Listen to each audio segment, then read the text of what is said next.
1, 2, 3. Kumusta mga lalab? Sama kayo?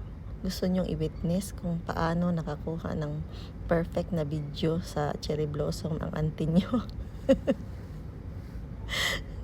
Sira ulo, namulot pa siya ng mga cherry blossom para ma-feel niya na parang umuulan ba pag na, yan, ganyan. Kaso lang, paulit-ulit na niyang ginawa, hindi talaga na perfect. Kasi nga, mahirap mahulog yung cherry blossom kapit na kapit. Kasi gusto niya, ma-feel niya parang umuulan talaga yan. O, may nahiga naman siya sa damuhan. Paulit-ulit na pictorial.